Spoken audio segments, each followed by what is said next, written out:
All yours.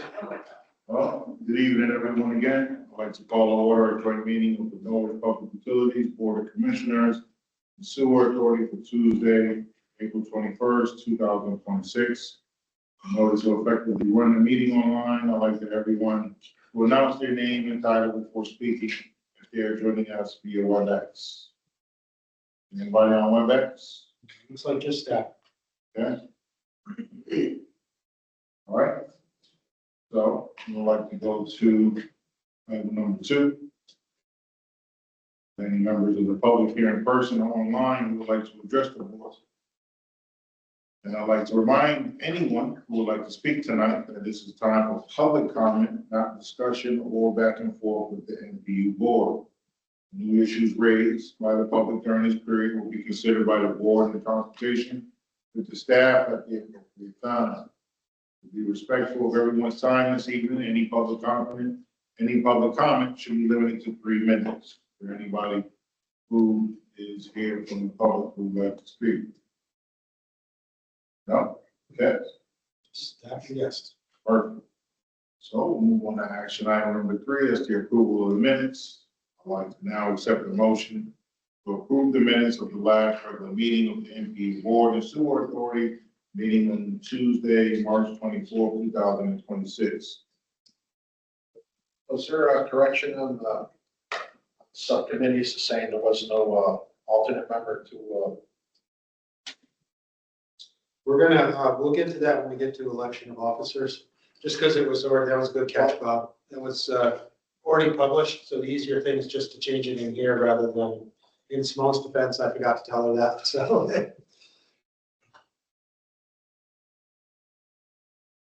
But just, I mean, just.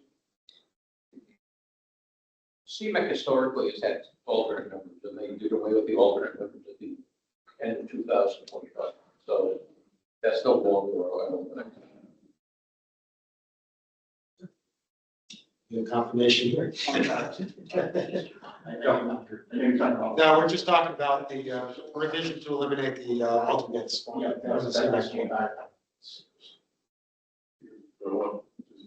Same thing here. Same thing here, you miss it. Right. Did that have to get amended into the minutes? I don't know. No, that's actually for this meeting. Right. So we'll correct it in the It's minutes. not necessary. Okay, I'll entertain, so moved. Motion. Second. Any discussion? All those in favor? Aye. All those opposed? Any abstentions? Motion passes to accept the minutes from March 24, 2020. I'd like to move to agenda item number 5.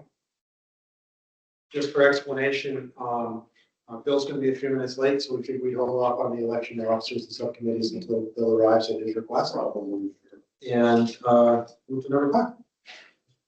The information provided before tonight's meeting is going to be in your packets that you saw last week on the financial update. And Jeff, who would you like to give the financial update this evening? Well, actually, these are for informational purposes, so I think we will just entertain questions on any of the 4. And the 4th is actually the revised board meeting schedule, which again, we would entertain any questions that anyone have, but it's covered later in the actions to approve that, and that's moving the time of the meeting from 6 o'clock to 1 o'clock. Any questions?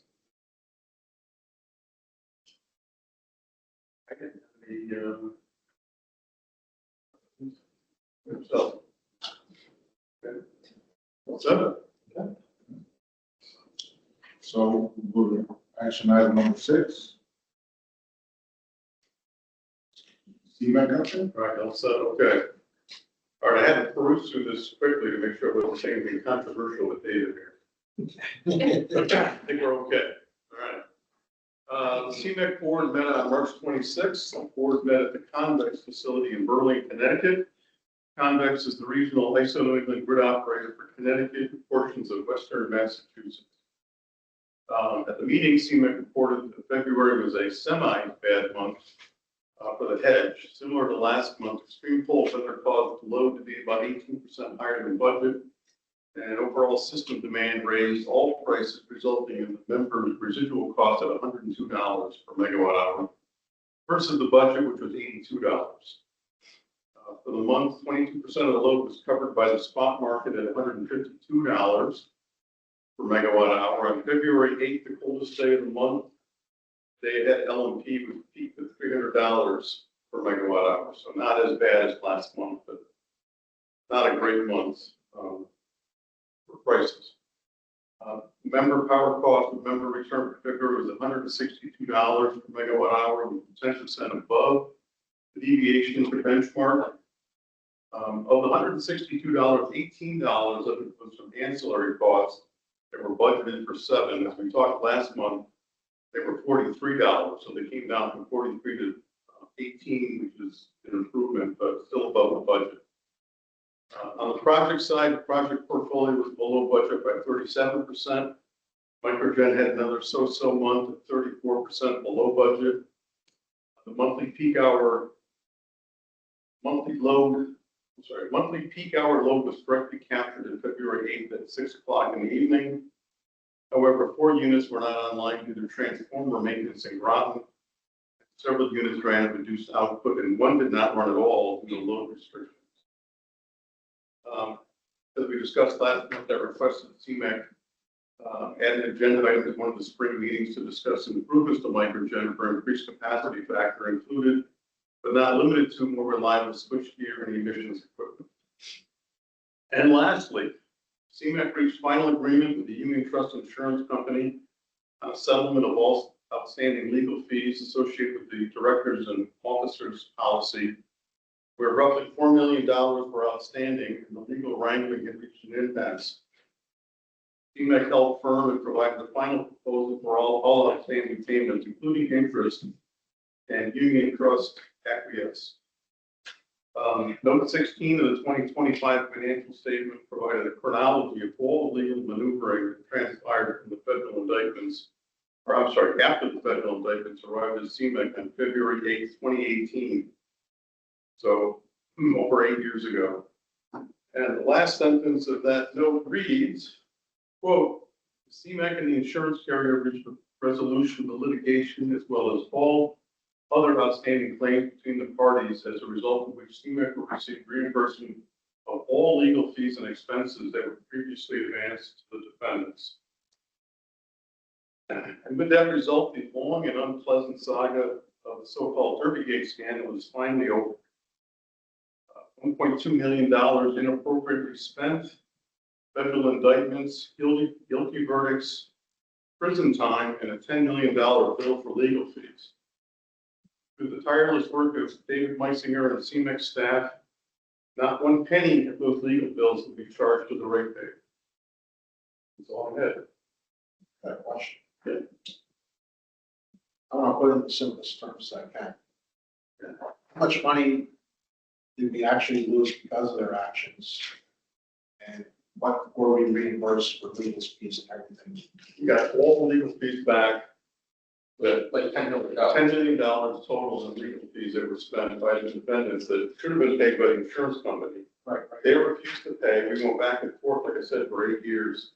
And they finally paid the whole bill, $10 million. Yeah. So we're only out to 1.2 million from the original expenditures. So basically, yeah. That was 10 years ago, correct, yes. And that's just, I know, I don't, I mean, I'd love to have $1.2 million, but, reality is CMAQ's budget is about $100 million a year, and that was 8 years ago, so.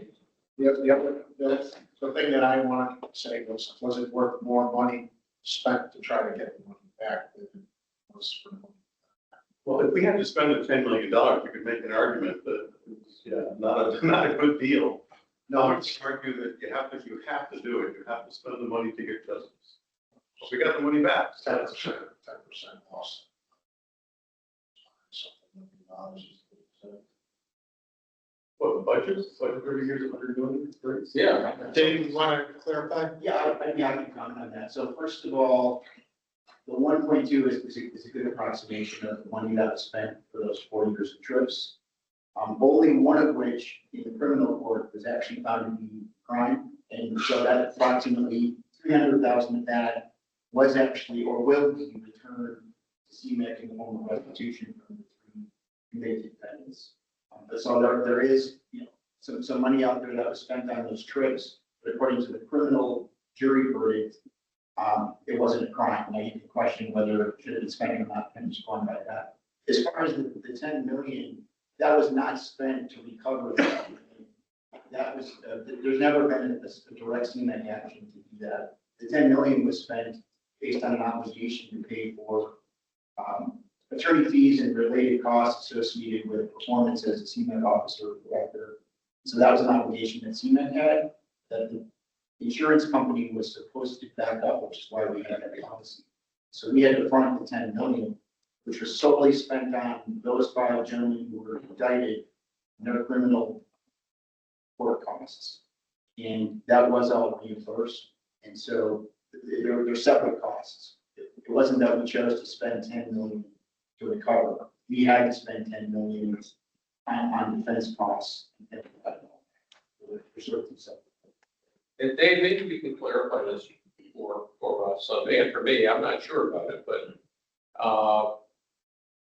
the New London Day and others have reported that we had to cover the court costs of 5 defendants because of our bylaws. I think that's probably accurate. It is in our bylaws, but our bylaws, I believe, just reflects the state law, which says you have to cover the staff members and board members in a case like this.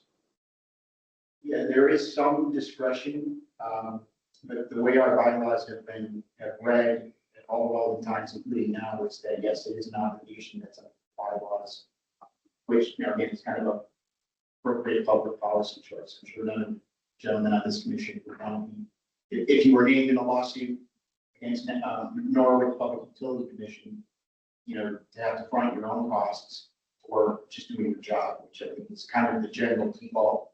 There are exceptions. For instance, if you commit a crime, there might be exceptions to your right to that reimbursement of legal fees, which was an issue in the settlement that Stu mentioned. But again, because we were able to overcome those objections that were raised by the insurance company, we were ultimately able to recover all the ones that we fronted. But that conviction was one of the many obstacles that we faced. So basically, the people that went on this trip, they got a free trip, and the people that organized it are the ones that had to pay. I mean, So people who went on this trip paid back some of that money?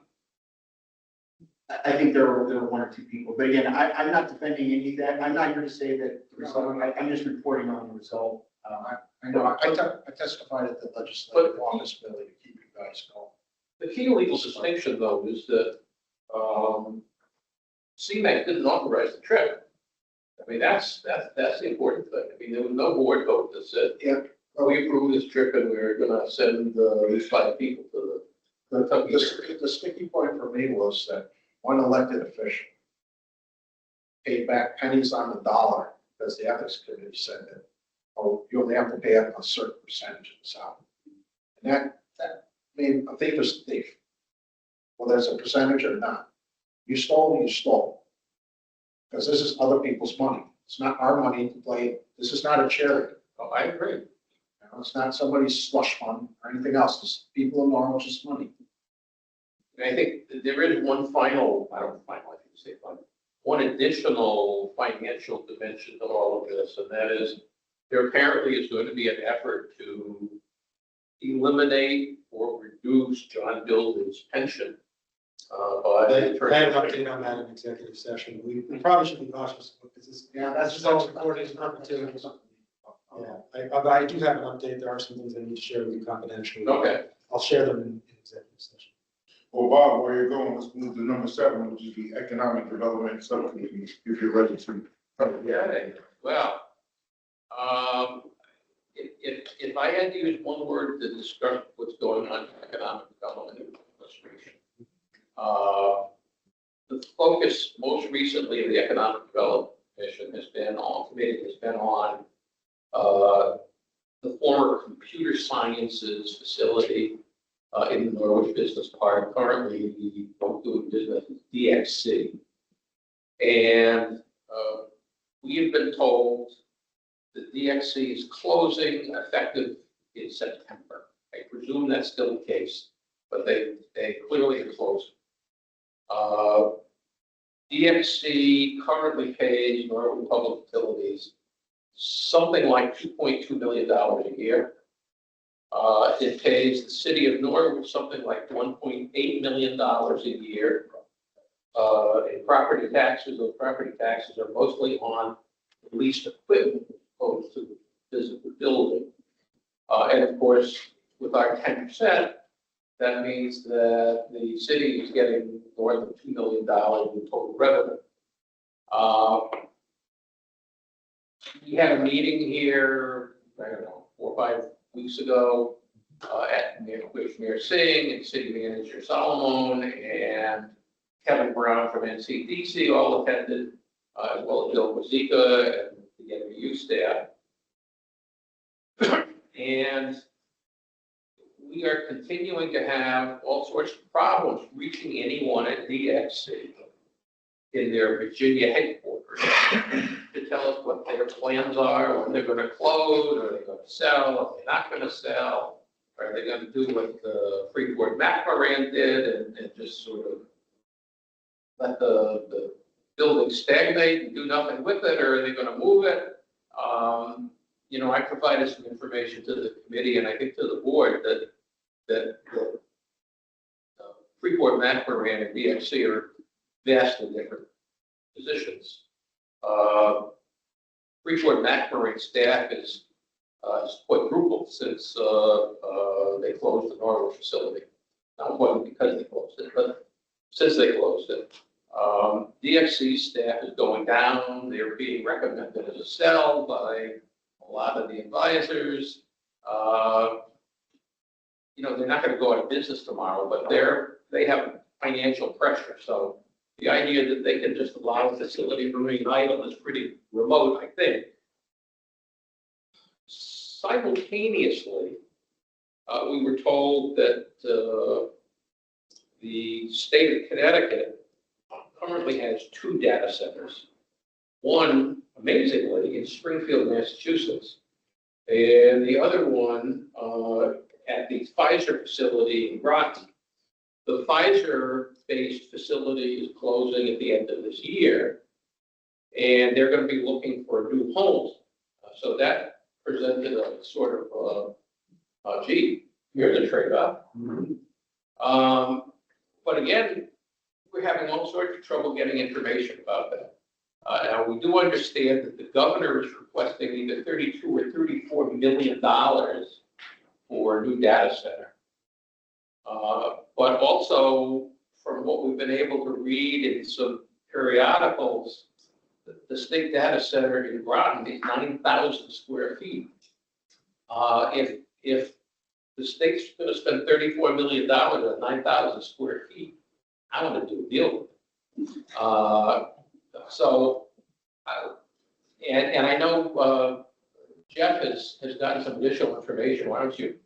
Yeah, no, actually, credit goes to Steve, who did some good research on the topic, but basically they put out an RFP to jump in here, maybe it's wrong, but they put out an RFP to really look for a data service provider. And that closed back in October and is currently still under evaluation. So that's 6-7 months ago. And, you know, again, this, I think Bob used the right word, frustration. It's a wonderful opportunity, but it is extremely difficult to get any information or idea of what the direction is. And you know, the other thing I think that we have to keep in the back of our mind, I believe the DXC center is 135,000 square feet or something in that neighborhood.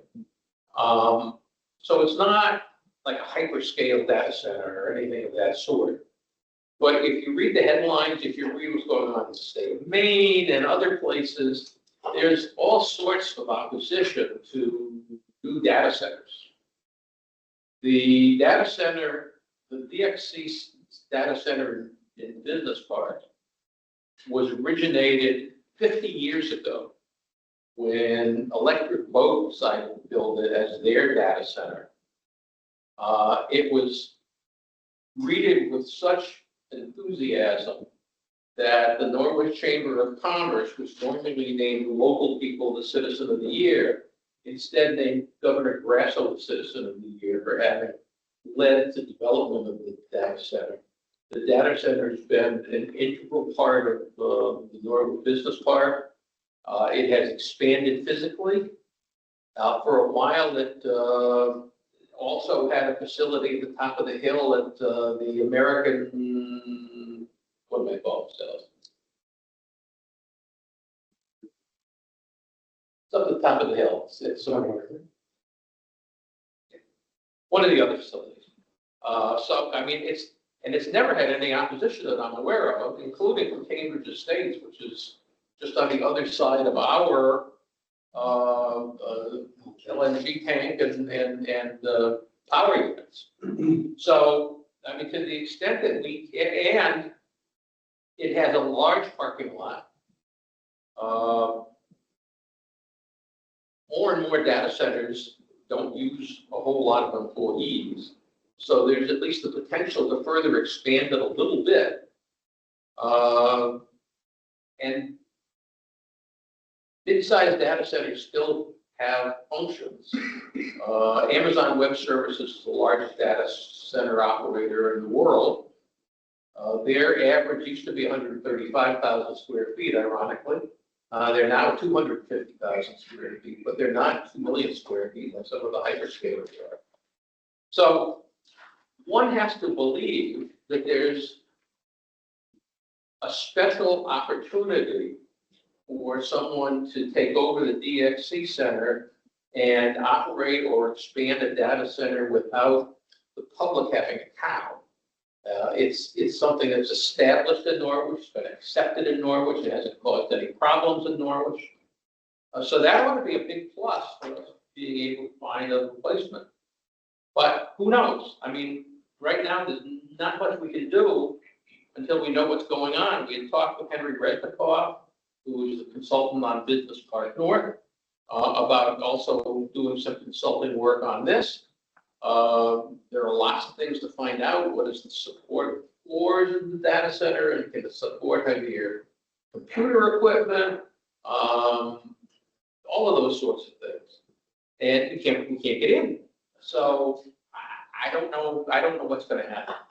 But we continue to work on it with frustration. Yeah. So they must have a blueprint. Yeah. I know it's site-wise in our park, Mary Lou and her team with the whole outside put together the garage shows all our utilities. It's ideally situated. So I don't have any blueprints of the physical. So Yes, yes. And the other thing is, I mean, Jeff, I think you said they have a lot of backup power equipment in the buildings. 3 levels of redundancy. UPSs. UPSs that have reciprocating generation. We have 2 circuits feeding. So they call it N-2, I believe, or whatever else like so it's very appealing. Maybe this is our niche market to, who's talking big data center, smaller data center. It's either that or weed. Weed hasn't been taken off either. So, No, Massachusetts actually increased double their limit now. You can buy twice the utilities in Massachusetts. Supposedly Kathy Austin is interested in this too, but I don't know. I mean, somehow we probably need to get everybody in the room together, lock the door and say they can't leave until we change this. Look at that.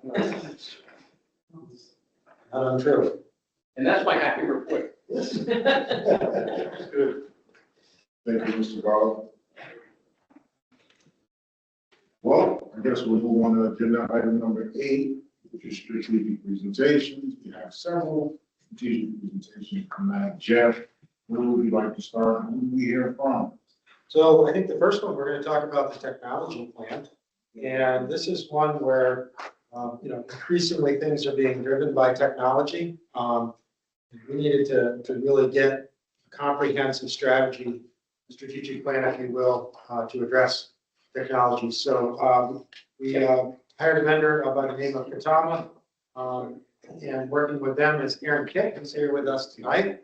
And one of the things I love about working with Erin, she has a great sense of organizational structure and affecting organizational change, which I can honestly say, and I think you can more so from your experience, is as critical to the success of this as the technology itself. So, Erin, that's all yours. Thank you. Awesome. So, yeah, thank you. So, yeah, I'm Erin Kitt, and I appreciate the opportunity to come in here and to talk to you guys about the technology plan and what we have done, and I'll give you an update today on that. So, I am personally from living in Texas now. I am about mid part of the state, about halfway between Austin and San Antonio. And so I am personally not a big fan of the heat in Texas. So these last couple of days, you guys might think, oh my God, we're spring, but I'm like, oh, thank God it's not so hot. So thanks for having me up here when it was a little bit chilly. So as I said, I'm Erin Kitt. That's my contact information. You guys have these questions afterwards. And Greg Johnson was here and was kind of leading our charge with us. And I believe that he presented to you guys last year, August, thank you, in August last year. And so we are tag teaming, and we each have kind of our own specialties in the world of technology, but all really very focused on utilities. So I've been doing this stuff for about 17, 18 years, really focused on municipal and electric cooperative and water utilities and all that stuff. And my specialty is in the business type systems, and so related to all the financials and the ERP type of systems, as well as the customer information and customer billing and everything all connected in those areas. And Greg's focus is a lot on what we call operations technology, which is a lot of the SCADA and the kind of field-based type of systems. And so we make a great pair in that way that we cover quite a bit and understand all the integrations and all. So today we're just going to review the initiatives that we came up with in the 2025. We're going to talk a bit about governance and the status and the next steps, and just give you guys an update on where we are right now. Okay. So first of all, the importance of a technology plan. And we think about the technology and the technology that you guys have in place for as a utility is really an infrastructure, right? And so it's your technology infrastructure, just as your other utilities where you might have, in water and wastewater, you have pipes and you have valves and you have all that stuff. That is the infrastructure that you have there. The metering in electric, you have your poles and your wires and all that stuff, and that's the infrastructure. So to run a utility business effectively today, you just need the technology infrastructure just as important. And as you have to update your physical infrastructure, you also have to update your technology infrastructure. So right now, as a utility, when we did the technology plan and we looked at everything that NPU had, we had acknowledged that you had some of your core systems that are reaching the end of life. And those really are with your customer billing system and your financial systems. Those are the cocktail systems, GP often called. Those are the ones that kind of produce your financial statements, make payroll, run the business systems, materials, purchasing, requisitions, everything in those type of systems. But the other side of that is the customer billing system, which is your cash register, right? And so that is the system that is the one generating your bills for your customers, providing customer service. It is a very critical part of the business. And both of those systems really from one vendor are reaching your an end of life period. The other things of the technology plans we recognize is just that, as you guys know, you do this every month, every day, you are in increasing regulatory and cybersecurity requirements. So there is no rest for the technology staff that is constantly working and trying to fight against the cybersecurity threats. There's also no rest for any of the regulatory requirements that are continuously changing and do so. sometimes without a lot of time to allow you to adapt to those changes. And so you have to do it anyway, right?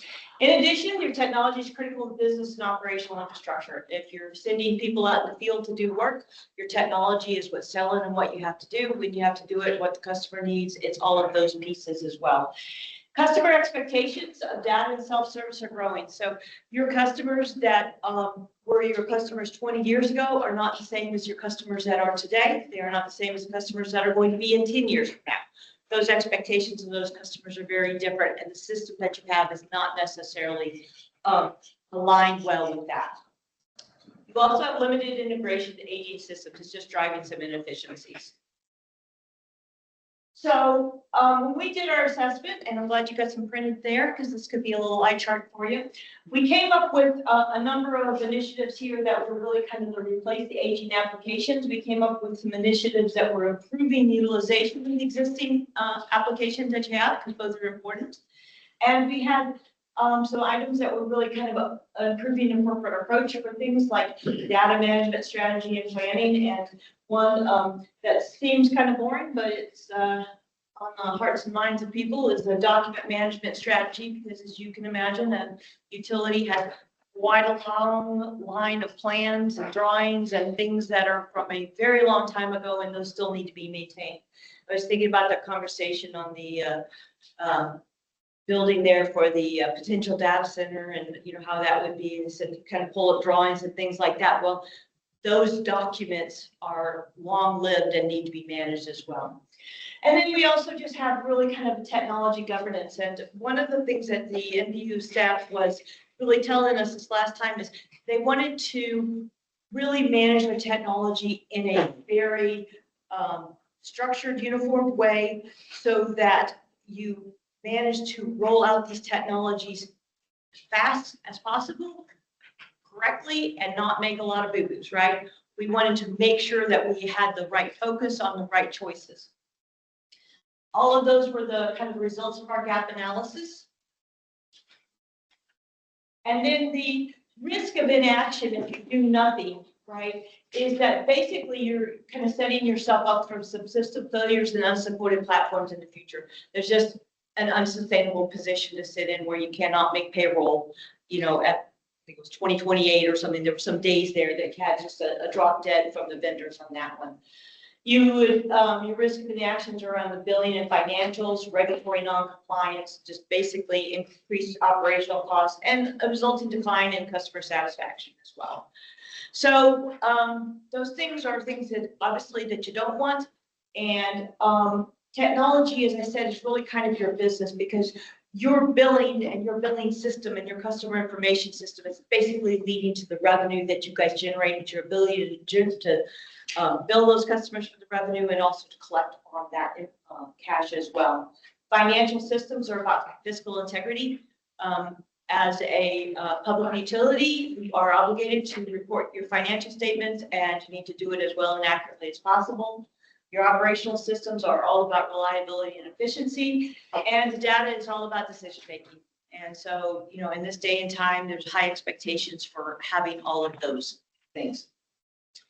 It also is that the technology plan has to be aligned and is critical to be aligned with your strategic plan. And I know that you guys went through a planning effort. I think it was last year, right? Last year as well.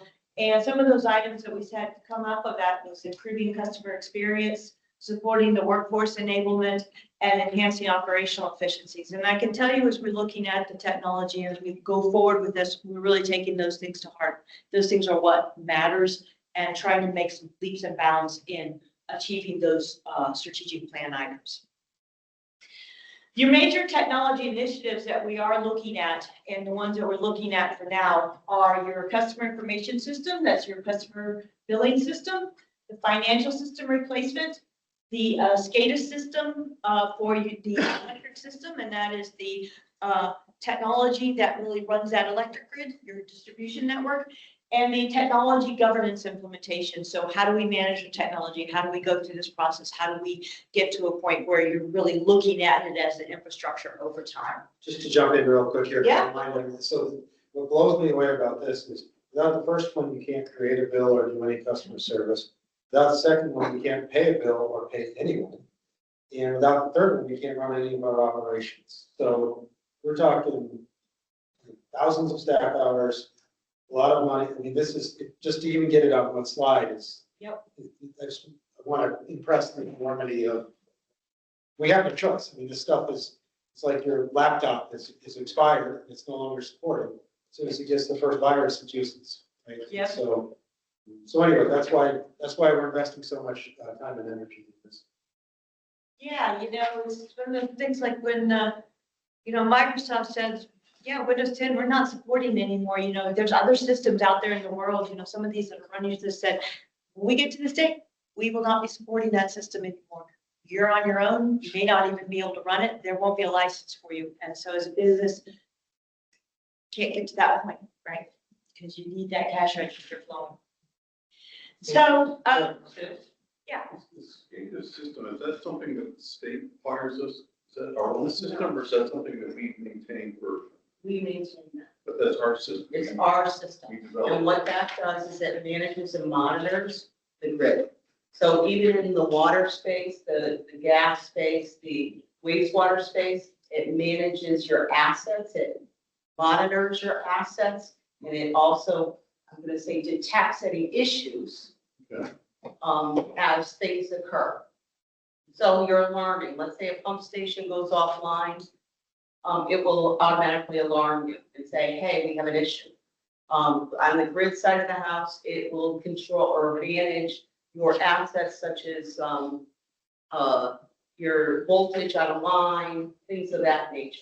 So Remote once again, operating it is systems. critical infrastructure to managing your assets, your operational assets. Thanks, yeah. And manage. So, And we talked a couple of years ago when we were talking about cybersecurity. And we said the SCADA system is totally, it's just not hooked up to the internet, there's no way to get in from the outside, is that? correct, it's correct. Correct. I'm not sure why I thought that was a state, we were meeting a state requirement by having. No, there's NERC rules, there's different regulatory rules that we try to abide by, but the reality is that we need to keep these things, I'm gonna say, secluded from the normal traffic. And I call it that way. So you have your normal email, things of that nature, it's not commingled. Yeah. We keep it very separate, it can be standalone. So that if for whatever reason we do have a cyber attack or whatever, we can isolate. That's critical. So as we replace it, is it someone's responsibility here at NPU or is that? Yes, that's underneath my umbrella. On the SCADA side of it. So yeah, we have two different systems. We have what we call, right now, it's in the electric SCADA. It's an ACS is the actual tool. And then we have an iFix that does water, wastewater, and gas. So electric is it's a different animal because it manages very differently than the water, wastewater, and the gas space. Thanks. Yeah, so before we get kind of the timeline for the replacement, I just want to talk a little bit about the governance process because, as Jeff alluded to, I'm pretty big on the organization and I'm really big on believing that the people and how you manage things is what makes the difference in how you utilize new technology, right? So, there's always those opportunities that you could buy some piece of technology for your house and you sit it in the corner and you never do anything at all with it, right? So poor investment. When we look here at NPU, and one of the things that you guys are very, that your staff is very focused on is really wanting to get the most value that you possibly can out of the technology, the investment that you're making, right? And so there are not a single person, I think, at NPU that doesn't in some way, at some point of the day, touch a piece of technology that you guys have. Some of them touch this type of systems, touch the other ones. But every time that there is a change, an upgrade, failure, anything, it impacts the operations, it impacts the business, it impacts it in many different ways. And so it's very important to manage this correctly. So along with looking at the new systems and along with saying, okay, these are big changes that we want to say, we're starting to put a governance process in place for that as well. And so the way that we are supporting here at KTI, supporting these strategic focus areas is that the first thing is really creating a cross-functional technology team to define a clear ownership and accountability for those technology decisions and for those technology implementations and changes as well. We want to prevent competing priorities. We want to align those resources. We want to improve the success rate of those technologies in place. And one of the analogies I'm using with the technology team as we're working is we really want that this technology team and all to function and to make these projects work really as a highway system, that when you are allowed on and we say, this is a good piece of technology and we want to go with it. And we want to make our processes ones that speed up the implementation, make them run smoothly, but also not to allow lack of focus so that we start and stop too many times, because just as you might with your physical infrastructure, starting and stopping on your technology infrastructure is not a good idea, right? Make a commitment, get on with it, get it done, moving on to the next thing. And so that's what our technology team is really focused on. It's a long term, it's not a short term. My vision of that would be that you guys have a technology team in place for the duration. Right, just as you guys have for your board, you have people that are focused on economic development, you might have a financial committee, you have those type of things. This is a committee that is focused on this piece of the infrastructure of NPU and is a long-lasting type committee.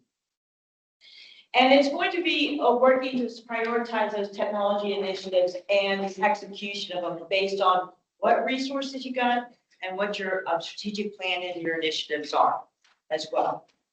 The members of it are made up of folks from finance, from customer service, from folks from technology, folks from operations, gas operations. Oh my gosh, please tell me. Got water, wastewater engineering. We have a very big, we have a right-sized cross-functional team that really represents. And we had a we had a kickoff meeting a couple of weeks ago, but we had a first on site here yesterday with the. And I told Mary Lou afterwards, I said, sometimes you get into a place and they, you have that people are afraid to change, right? A little afraid to change. This group, they were afraid we weren't going to change, right? This group was so focused in saying, we've got to change these things. We are very committed to this. And they were afraid that we were not going to change and we were not going to change fast enough. So I couldn't have screamed that from the rooftops any louder. That was just a really good moment, I think, for this group and for NPU as a whole, saying it's time, let's get on with it. So our status and our next steps, what we're doing now, and again, I charts, I'm glad you got it, but right now, so establishing the technology governance and the team and working through that, that's one of my, why I'm here in particular this week. But one of the first things that we want to do with that team and then some other folks with it is time to go on a bit of a discovery tour of what is the current state of customer information, billing, financial systems, metering, data management systems. What is the current state of those within the market, right? It has been a minute since NPU has gone out and selected a new system. I think I looked today, Coxdale came in 2004 or 5 or 6. 2005. Okay, so it's 21 years, right? So it's been a minute since many of the people here have looked at new systems and what the current state of the market is. So our first task on this is we're going to run a little bit of discovery, and I've got plenty of vendor contacts, and we're going to look at different types of systems and just do some quick demos with these vendors to educate and bring the staff up to say, well, what is it that we should be expecting in the system? How far can we go? What are the good ones on the market? And so we're going to spend a couple months going through that. Going to write, define the scope and requirements of those documents, going to develop an RFP or multiple RFPs, depending on kind of where we turn out. And then we'll go through a selection and planning effort on that. So from this moment, this date out here is about June 2027. So it does take a bit of time to go through this process. Any RFP that you're going to do always takes quite a bit of time. But I think that one of the reasons we're also going to take the right amount of time is for that education, for getting an organization together, for getting aligned on what applications we're wanting to do. And not only that, but probably far more important is how do we want to operate? So with these applications, how do we want to operate? for our customers, what features and functions of the system do you want to deliver to them, and do we want to deliver that at first, right? You know what you got today, there's a gap between where you are and what customer expectations are. How do we make that leap in the right way with this system? So about in June 2027, we're going to be at a point where we've selected and ready to go to the systems, and then it'll be a matter of implementation going forward on that. Typically, and I'm just going to say a real typical. So typical financial systems for an implementation from the moment that you sign a contract to the point where you have fully implemented tend to take about 9 to 12 months, right? That's good. I think you guys will probably be a little bit more on the 12 months because there's probably some functions there that I know, in particular with Breton, that some things that you want, right? And there's some changes that you guys want. And one of them is a little better project accounting type of system to make it a little less burdensome to capitalize and to do some financial transactions. For a customer information and billing system, from the moment you sign the contract, it's usually 12 up to about 15 months to where you've implemented. And part of the complexity on that is because there's a lot of pieces and parts, but the other part is you must convert all your customer accounts. When you get onto that new system and that customer logs into that bright, shiny new customer portal on that very first day and they look at their balance, it needs to be exactly the same balance that it was on Friday when we left the office, right? So add that conversion. There's a lot of data conversion and complexity that goes in there. You guys have had the system, what I say, 21 years. There'll be a lot of decisions on how much data do we want to bring and things like that. It takes a little bit of time. So that's into 12 to 15 months from the time that you sign the contract to that. It is a long-term commitment. This is a long-term infrastructure. It just happens to be your technology infrastructure. And so I can tell you from a technology team, they're ready to go. They're concerned that we're not moving fast enough. So we're ready to get going on that. And that is our kind of our next steps as we move forward on this. Okay. So that was just the dates. If you wanted the kind of particular dates that we have here, our RFP development and all of the other things. I speak about the business systems. Alongside this is also the effort that's going on called the operations technology side. So that's like the electric SCADA and those type of systems. That group is kicking off in 2 weeks, I think, on site. They've already done some initial work, but it's time to kind of get going on that. So we will be working in parallel on both of these efforts. That sounds like a lot. But as we work on that, we are using our technology team for our governance. And we're also trying to be wise about understanding you only got so many bodies, right? You only got so many bodies and there's only so much you can focus on at a time. And so trying to stagger and to do these in the right order as well. So I think that may be it. Yeah. Questions, comments, thoughts? Yeah, go for it. Yeah, I have a question. I'm wondering how our customers are gonna adapt to this. I mean, a lot of them don't have computers, they don't go to the portal. And what's a price tag on something? Yeah, so again, it's gonna kind of vary widely, I'm gonna say, but in the, a basic CIS system by itself, many times runs in the, We stay on screen, right? sorry. So remind them. Okay, runs in for an implementation, $700,000 up to 1.2, 1.5 million. Again, depending on the system. That's the customer. The financial tends to be a little bit less than that. And so that's where they kind of run for that. So the customer side is the front facing piece of this, but that's a fractionally small piece of it relative to. Yep.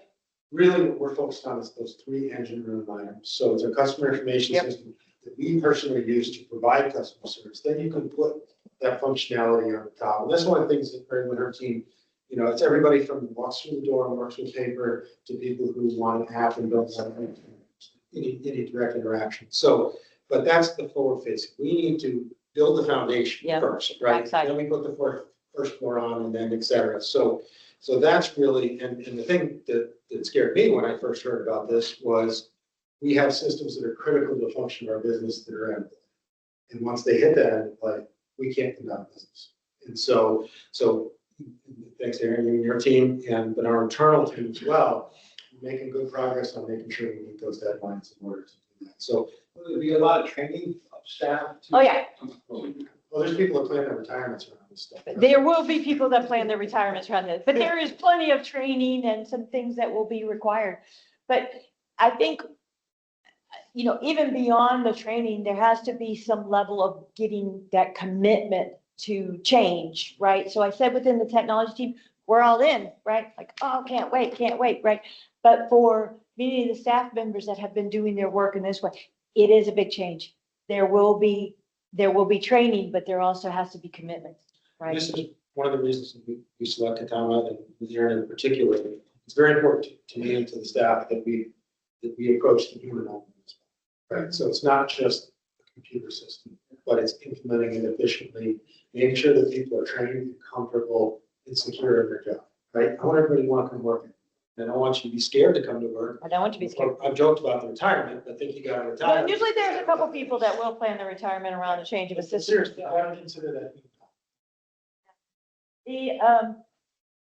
And I think, you know, as we're looking at this, you know, some of the experience that I come with is we've done this at any number of utilities that are really just the same, right? Just the same, got the same demographics of customers, same demographics of, you know, employees and whatever. And I will tell you all, you know, don't be afraid. It's okay. We think the guys can't use the tablets. They use phones every single day in their own life. They'll be fine. Texas. I am. So do you do others, utilities in the Northeast? I've worked with, here locally, I've worked with Holyoke, Massachusetts. We actually just went live in September of 1 year ago. Actually, it was today at Center. They went live with their financials about a year ago today, and then their customer information building, they went live in September of this past year. So yep, worked quite a bit with them. I'm working right now with also the city of Wellesley, town of Wellesley, Massachusetts, and kind of selecting, getting through their process as well. Jerry's been patiently waiting to ask a question. Oh, I'm sorry. You go for it.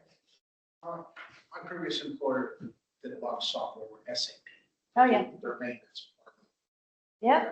Are you gonna have a function of that here where you can do preventive maintenance on our time critical parts like schedules for changing filters, operating generators to standards, so we need compliance and everything else.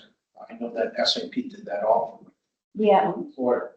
Are you gonna have something like that in place here? We do have a tool currently, Okay, the other question I have is, integrating it, it's gonna be the key. okay, the other question I have is, you probably already done this, but I have to ask the question anyhow. For all the stakeholders on these programs and stuff that are currently in these systems now, they brought to the table and asked for their input on the new systems and what they feel are areas of improvement. Okay. Absolutely, that was in the That is the assessment, technology team. Yeah. that was in the assessment, and we spent, how many months? 3 or 4. 4 months doing an interview. Yeah, with but- each area. To that point though, you know, going on, so we're at the beginning stages of looking at software systems. And so Ashley had individual meetings yesterday, today, and part of our individual meetings is saying, okay, you guys have struggled with making change in this area in this way. How do we use our process right now in our discovery to start bringing those folks in now to introduce them to that change now? And we're trying to be really thoughtful about where you guys have struggled in making those things and bringing it in now. I will tell you though, at the end of the day, there's just something that sometimes you got to do it, right? Sometimes you just got to make those changes. So we're being thoughtful about bringing people in, but we're also going to be really clear on what your ultimate goals are, because you guys do have efficiency goals. You do have some cost constraints. You have some things that need to be met, and we need to implement these technologies right so that some of those things are changed, right? Customers have different expectations today than they ever did, right? You can't ask somebody that's been your customer for 40 years at this point what they want and be able to answer it for the person that's going to be your customer in 10 years. And the systems you're buying right now are going to be for that customer that's going to be yours in 10 years, not the ones that you had 10 years ago. And that's the other thing you really need to think about. So, yeah. Other thoughts? Good? Sure. So I have a question about the scope of what you're doing. Yeah. I mean, I think that improving efficiency and productivity is great, Mhm. but it can be viewed as something that's internal or external. If it's internal, we're talking about better systems, better efficiency, all of those sorts of things. And that's important. I'm not minimizing that. But the other half of the equation is being sort of entrepreneurial, looking outside the current scope of what we're doing. If there are other ways for us to increase our revenue and increase our operation. We've done that at least twice here in the last 7 or 8 years. We took the lead, this board took the lead in getting the city to acquire and begin to develop a business park off 395. We are very, very close to getting a tenant, which will basically increase our demand by 8% now. Is that roughly the number? Total electric demand, I mean, that's a huge number. And there was a site that's technically outside of our electric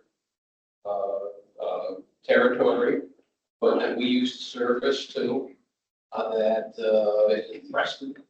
And the Mohegan tribe, the Mohegan casino is right across the river. They're going to develop that site. We've been able to negotiate the rights to provide power to them as opposed to other source. Yeah. So those are entrepreneurial things.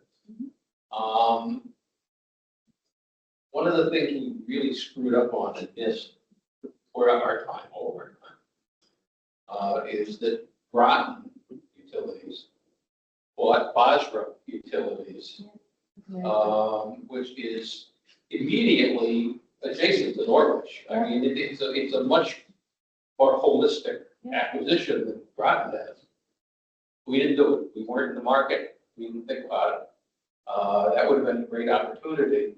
I mean, are there other things that we should be thinking about? Should we be thinking about trying to expand our market to other adjacent communities? Even though it would cost some money, maybe it's worthwhile. I suggested years ago, I don't want to do this.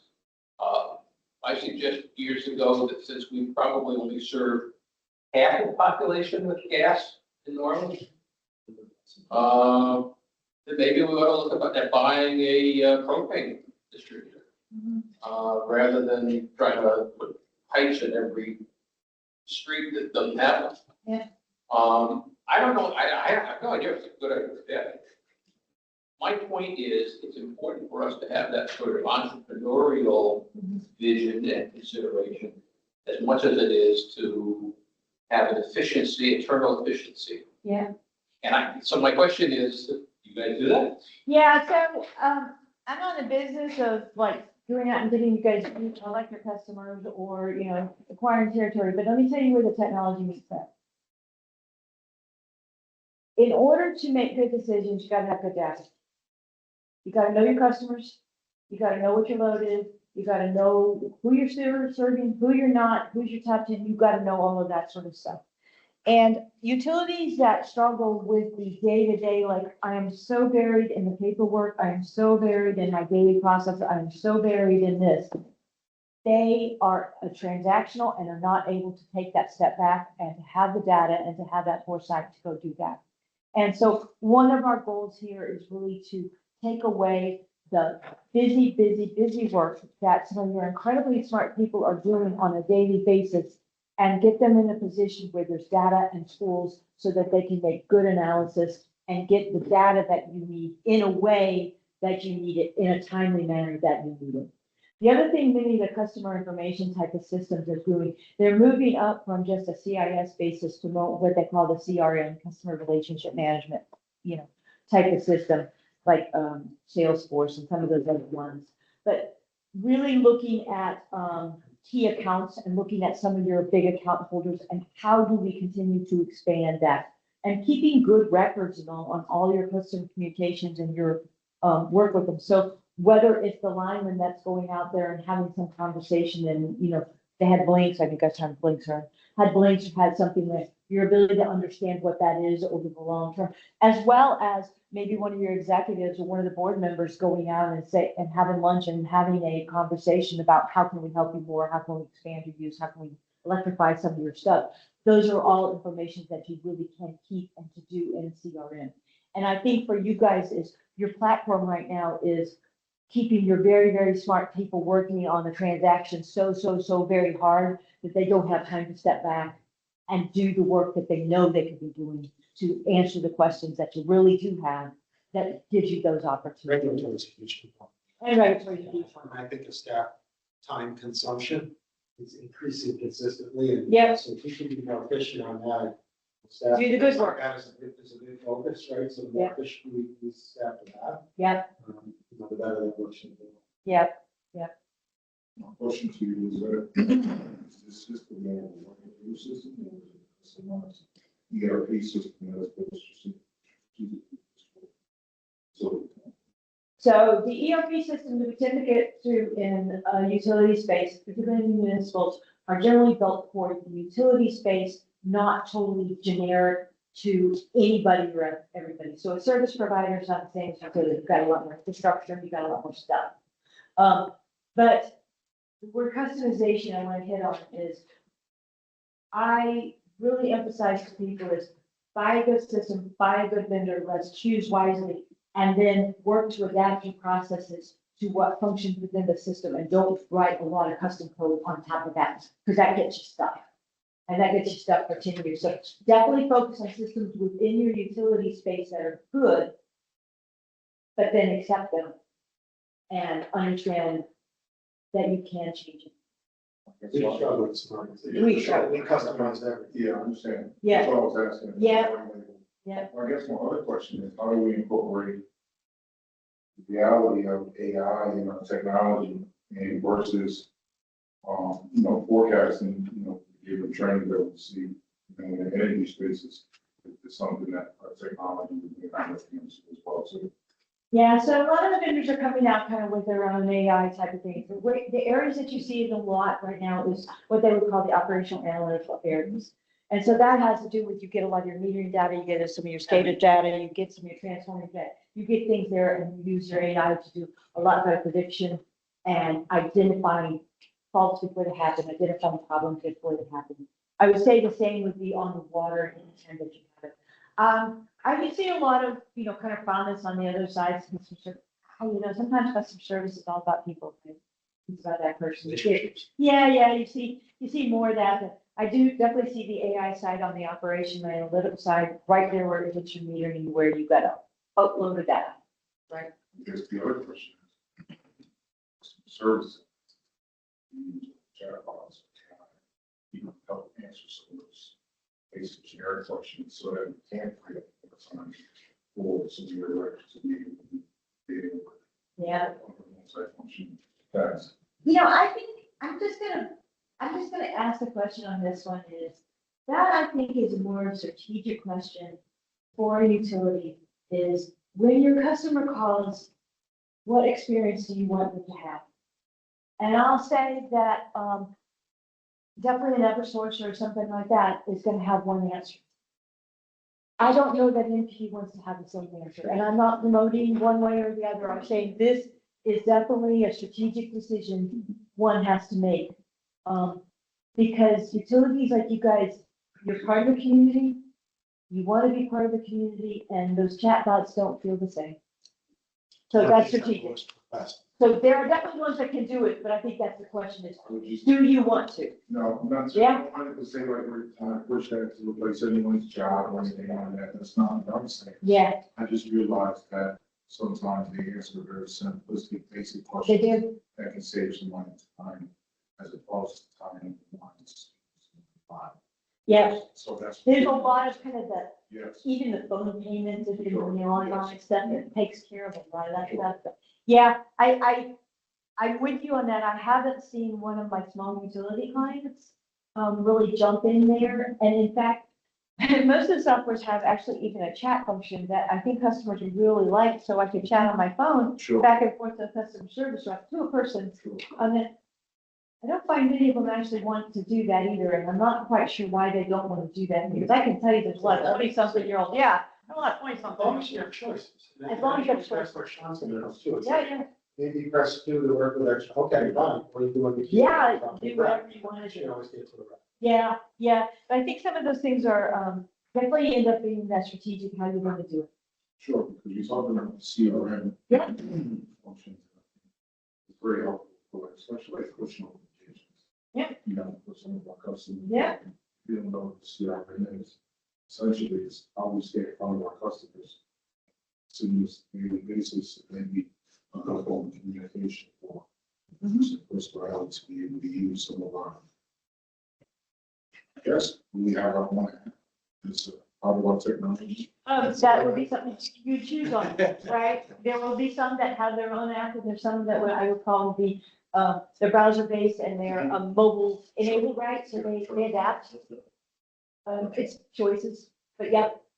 And some of them do, one in particular I know quite a bit on, they promote your branded app. So it's an app generic across their customer base and client base, but you get to do your own logo and name and into the stores and all that.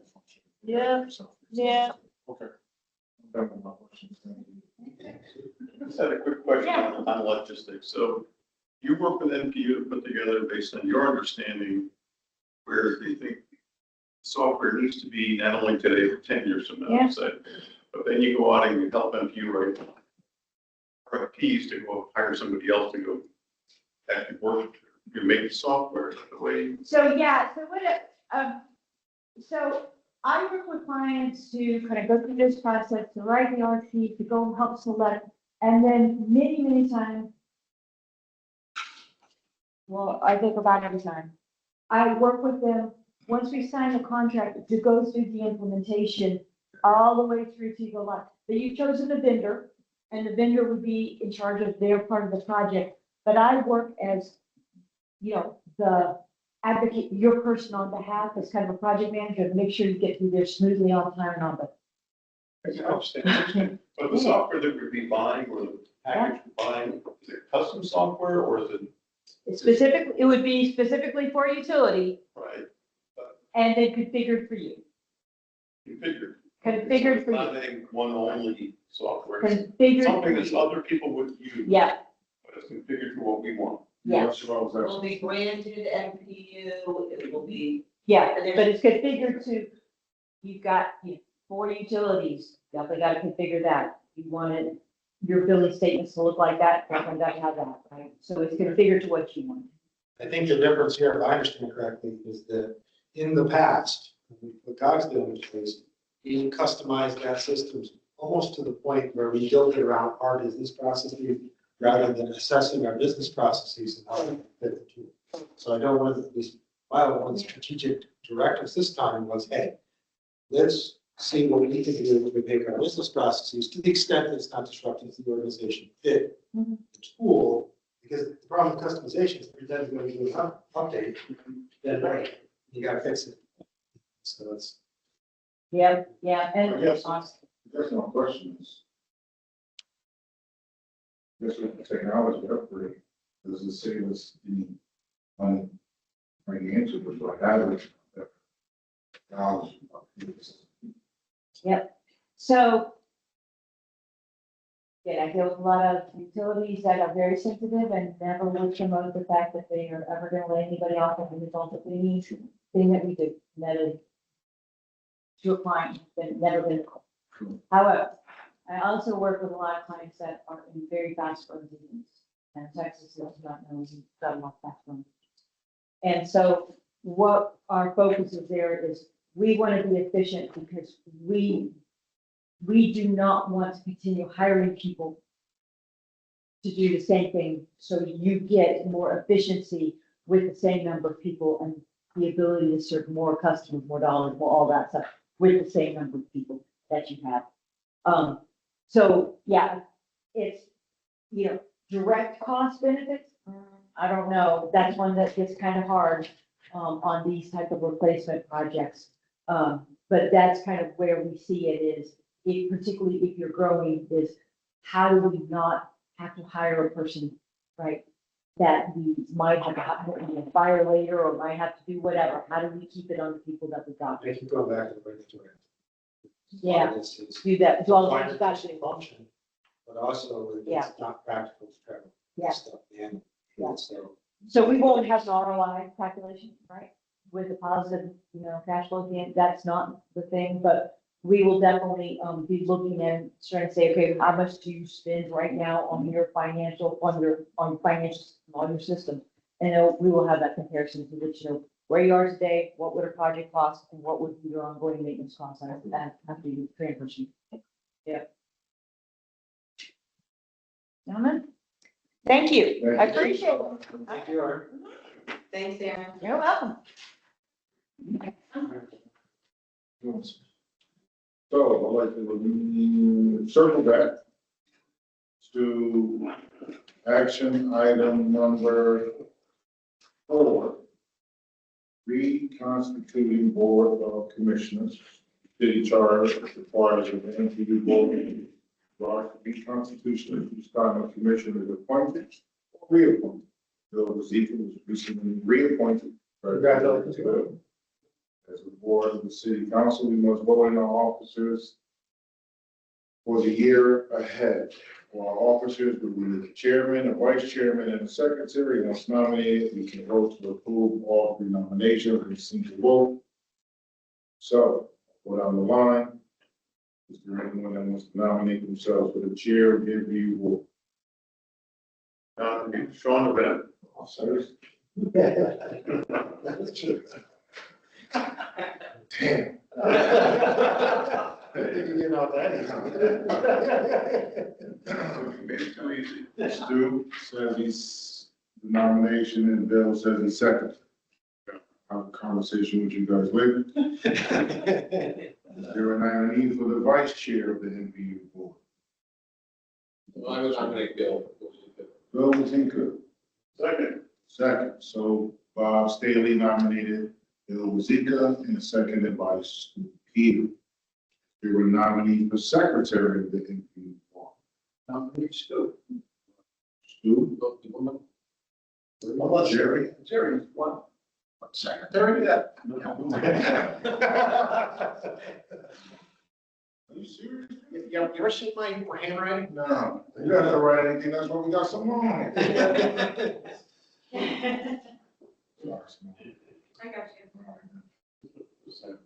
Second, second is Stu is the secretary. Bob, nominate. Thanks, Mike. You got a First second? and second. Bill? Yeah. Yeah. All right, is there a motion to approve this slate of NPD officers? All those in favor, say aye. You need a motion? Oh, sorry, motion, Bill. Need a second? I'll second. Perfect. All those in favor? Hold on. Yeah. For approving, who was chair, Bill was vice chair, Stu was secretary. Yes. Okay. Good. All right, let me just go back. The motion approved, Bill said yes, Stu seconded, all, Bob seconded, I'll second. all those in favor? Aye. All those opposed? Any abstention? The motion passes. We also need to vote to appoint members to the Economic Development Subcommittee. There are motions to appoint members to serve as chairman and members of the subcommittee. The chairman now. I'll be chairman of this Economic Development Subcommittee. I'll second that. Second that, great, so. All those in favor, Any other, any other nominees? Here. Stu? Can you do both? I'll be vice chair and chair. I'm just curious. What am I, No, I'm just curious, can you be chairman and vice chairman of the? of the same committee? Yeah. I don't Can you be vice chairman? Need me something? And then, Oh. chairman, oh, okay, Yeah, I mean, yeah. Bill can, I would nominate Bill as the other member. We don't want to have more than 2 because it creates a quorum. of the full commission. So we'll have Bob as the chair and then you have well as the vice chair. Is that what it is? Or as a member? As a member, okay? Got it. You're a second? Yeah. Right now, second. Second. Okay. All those in favor? Aye. All those opposed? Any abstention? Motion passes. Finally, we need a motion for the commissioner to serve as the NPU representative on the CMEC board and the NCDC board. One nominated, these votes can be taken together. So. What are you looking for now? On the CMEC board, currently we have Stu Field, who is our representative at CMEC.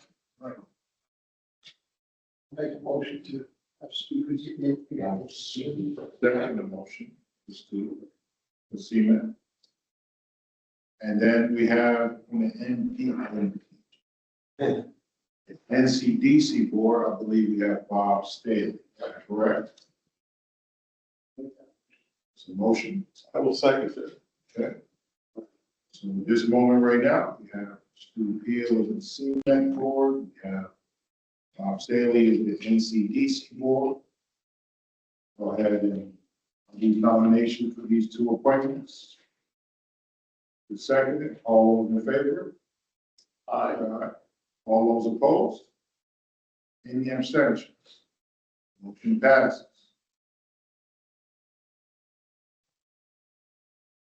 Joey? Hold on, one second. I'm sorry. Yeah, no, the last time we did this, we elected not to have a finance and audit committee. Okay. Honestly, going through the budget process, I don't think it's the worst thing to have, given the criticality of the year. But certainly from a staff point of view, we're not opposed to reestablishing one of those. I mean, for what it's worth, Mike Goldblatt was on the board at the time, who obviously is a, senior accountant. So to some degree, his expertise was a reason to have the committee. And I think the full board makes sense.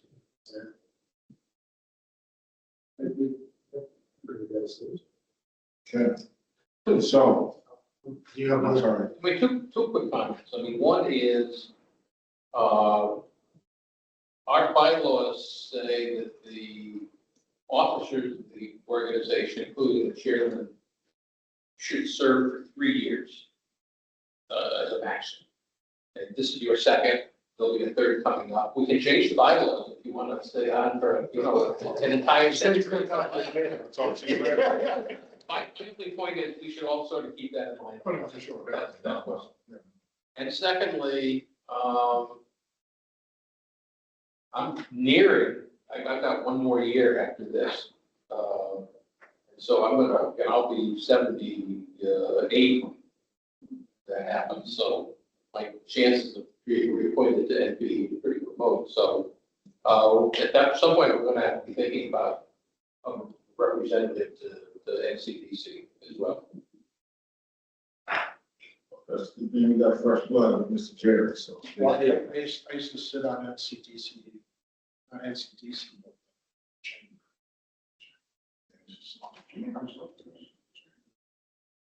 Yeah, hey. That's what I'm looking for. That Bob has done an excellent job. Yeah, you remember that? So with that being said, I guess we got 12 months. Who's up next? I thought I was up the next. I think you're next and then Bob. Yeah, mine is up Okay, to, so you're up in March of 2028. Got it. I'm fresh meat. Get used to it, Jerry. Yeah, he's got it. 2 years. Yep.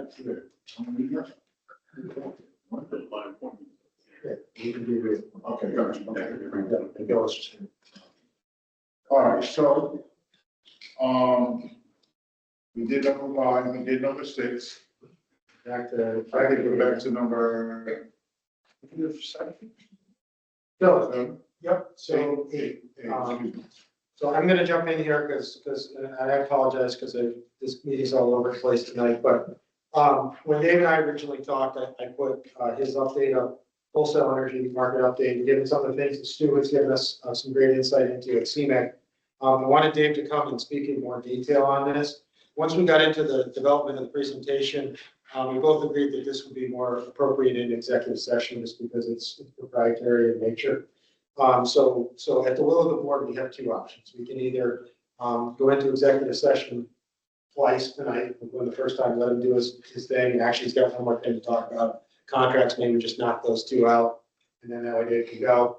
Or we can delay it until executive session. The one reason I would like to do it now is that Brett's gonna come up and he's gonna talk about what Dave speaks to and how it's gonna impact our PPA.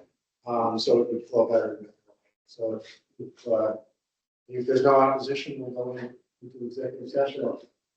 Well, don't we have to consider the budget first, or do you want to do the executive session first? We're gonna have two executive sessions, correct? Yes, one just per day to do this, come back out. Oh, all right. Renton will talk about the PPA. I know it's kind of unorthodox, and I apologize for not realizing that. That's fine. All right, so I think we need a motion to go into executive session. Motion goes to executive session. Jerry, seconded by Bob. We're now in executive session. And then we read all that stuff to you. In executive session. And now let's make it easier to read for everybody. All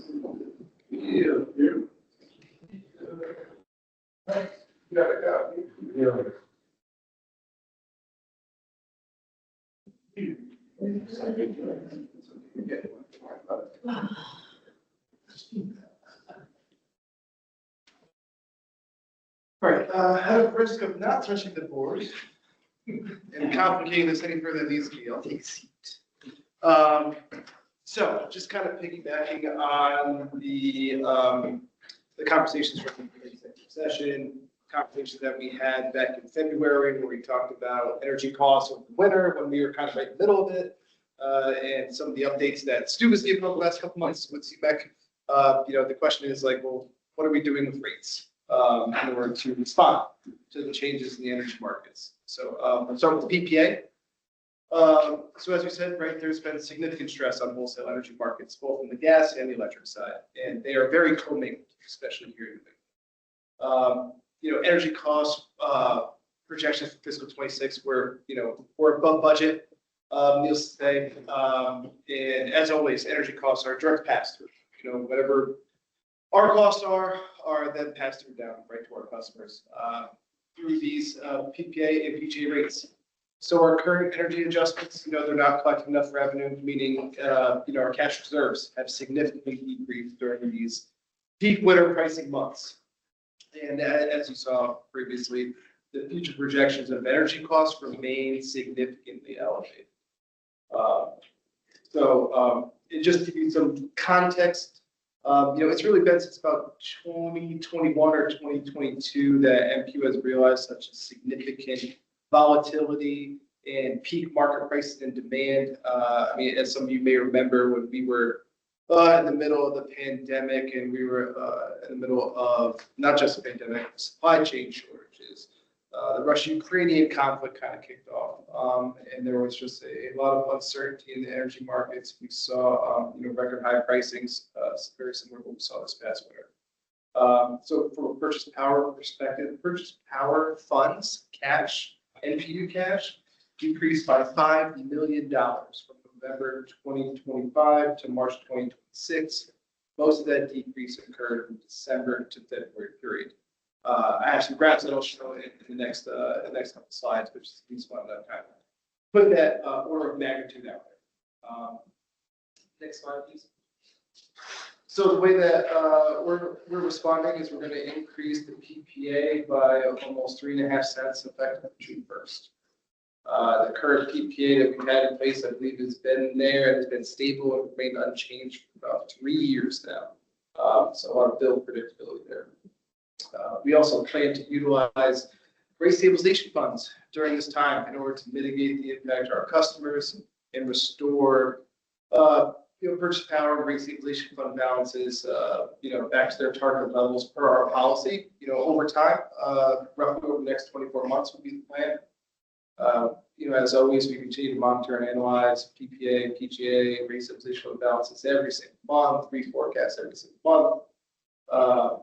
We're going to adjust the PPA information that is on our website, and then we'll have some, customer outreach and education about these changes.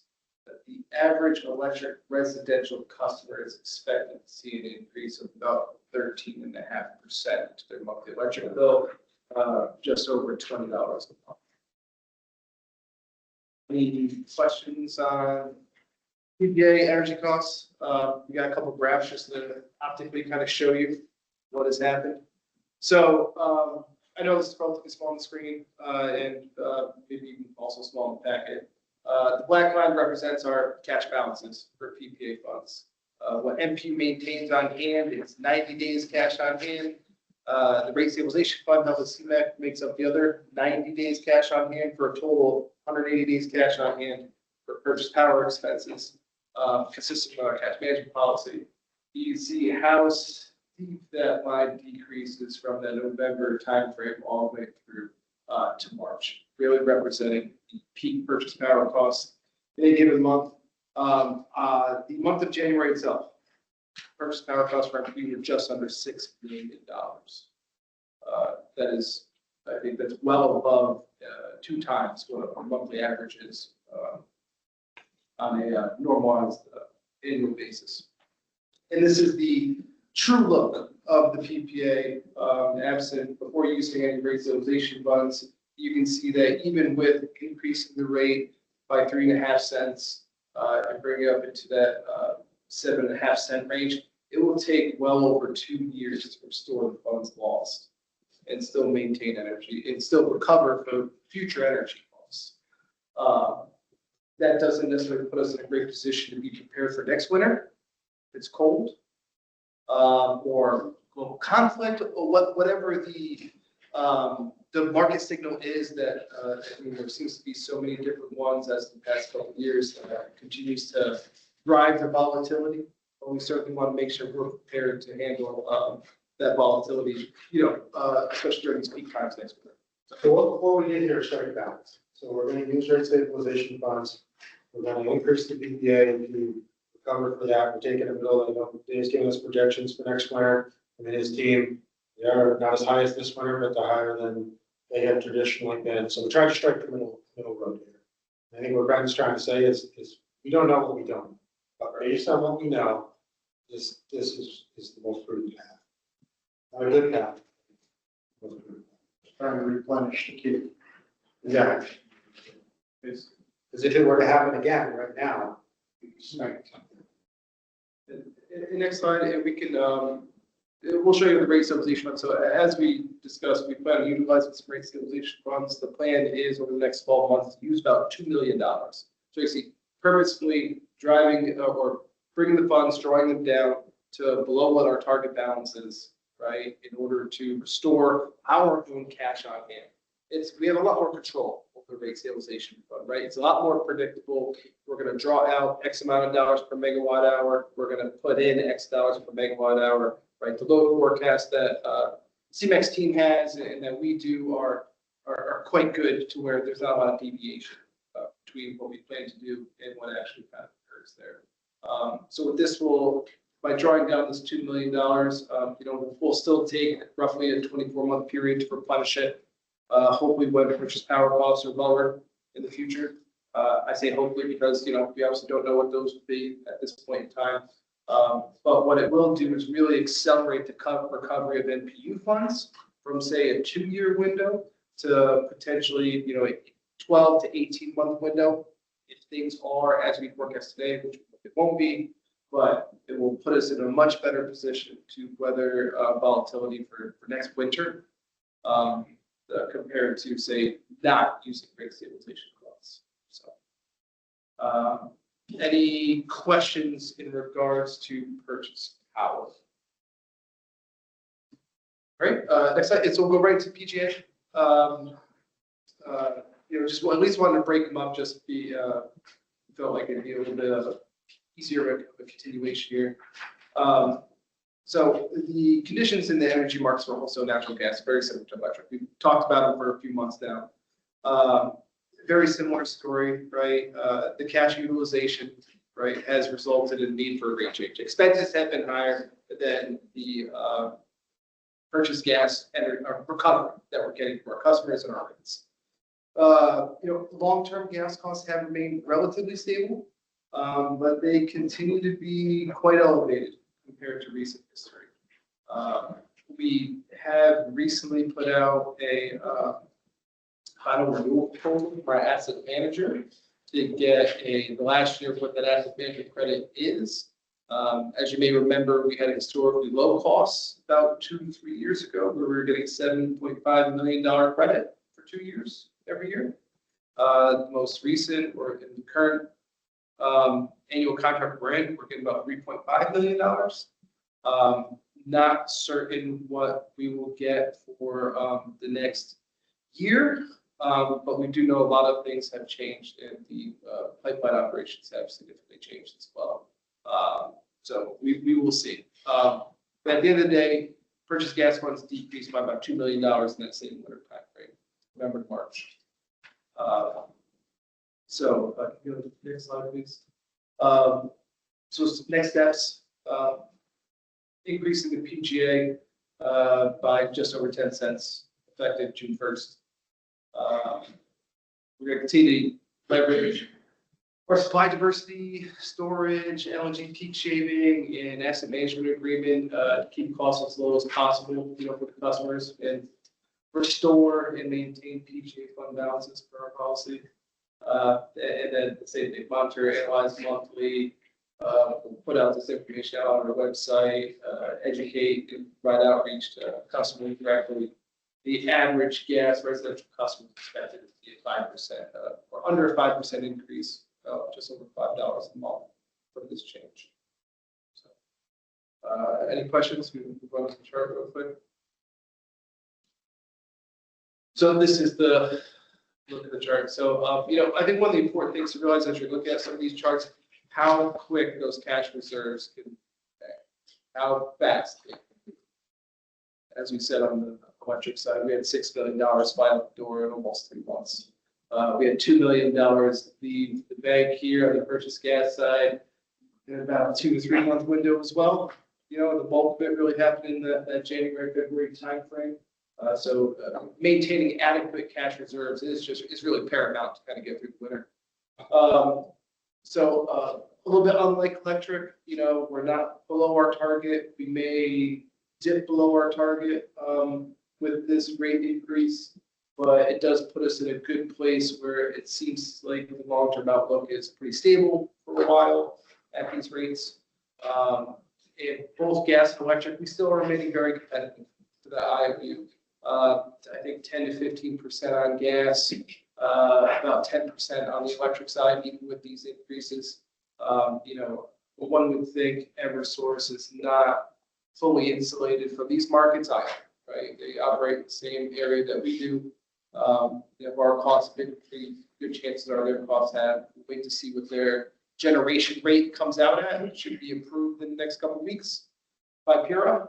So we'll see. I know there's been a lot of articles stating that it may go down, but I don't know. We shall see. Gas was down, yes. Gas as far as natural gas or at the pump?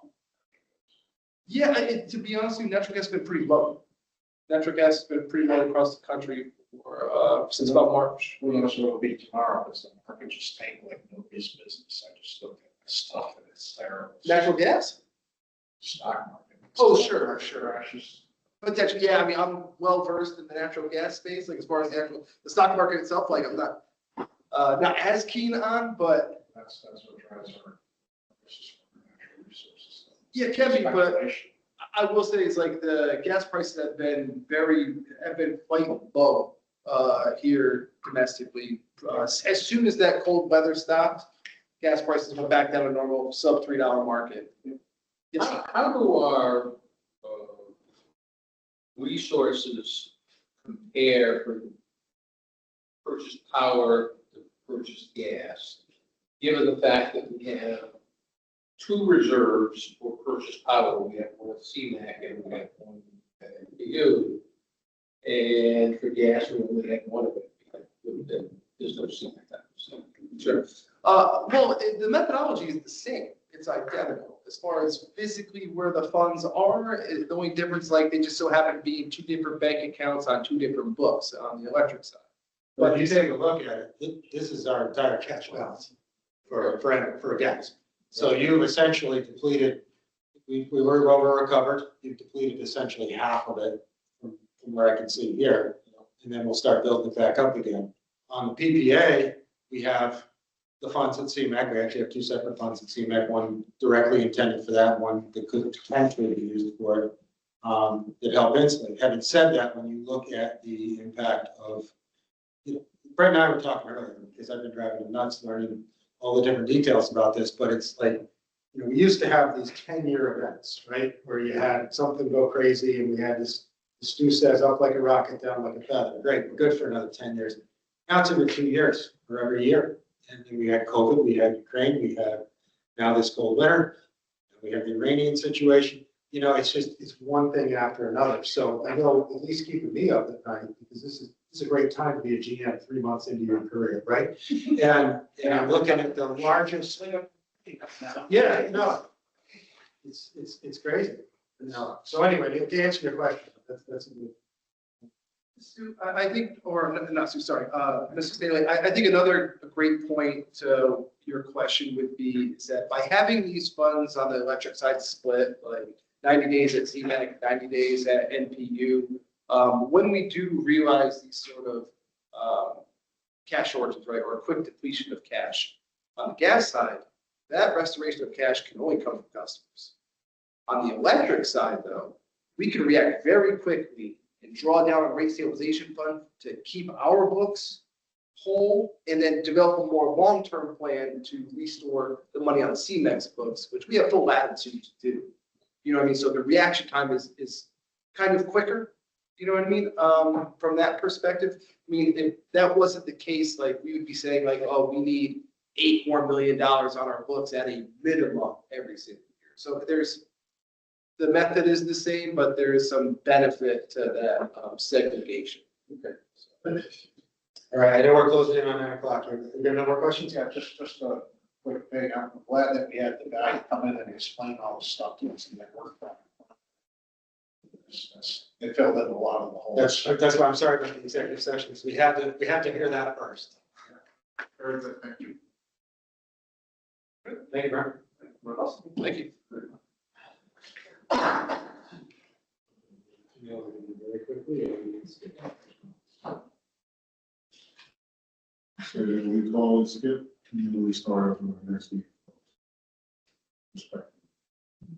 I apologize to Matt, except for this whole thing, but you learned a lot. The wastewater plant is on schedule and we had a under budget, so thank you.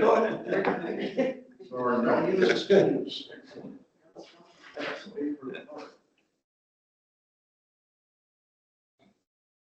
Session now? We're up to, actually, no, we're up to 2 actions. Well, I'm sorry, we don't have that. So these are the 2 actions. The big one, we can bring to the floor, and then if you want to have any discussion, that's the quick that. Actions of approval 26-27 NPU budget. And then we have approval of the revised 2026 NPU board discussion. So if you don't mind, I'll take the budget first. So that was something we presented to budget drivers back in February.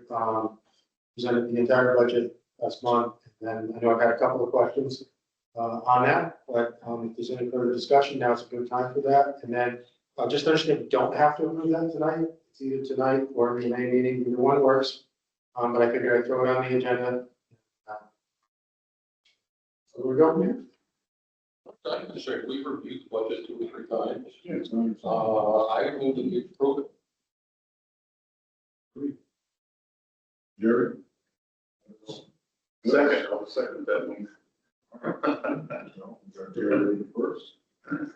So, That being said, we have a motion to approve the budget. Gary first, and second.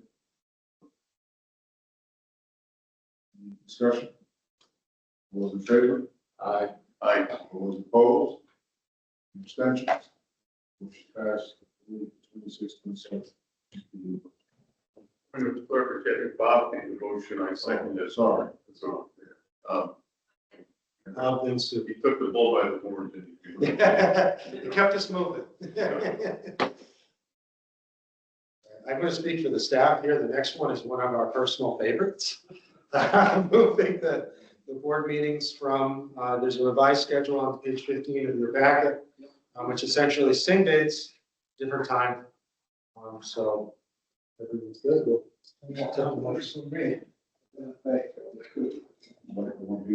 I'll make that. Motion, Bill. Make the motion to approve the revised 2026 NPU board meeting schedule. Jerry seconds it. All those in favor? All those opposed? Any abstentions? Motion passes to approve the new NPU board meeting schedule. For our last 10 o'clock. Guys, not so.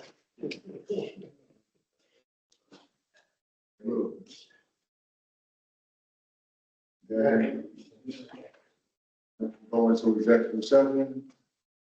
Your motion to go into executive session this evening. So Jerry, second.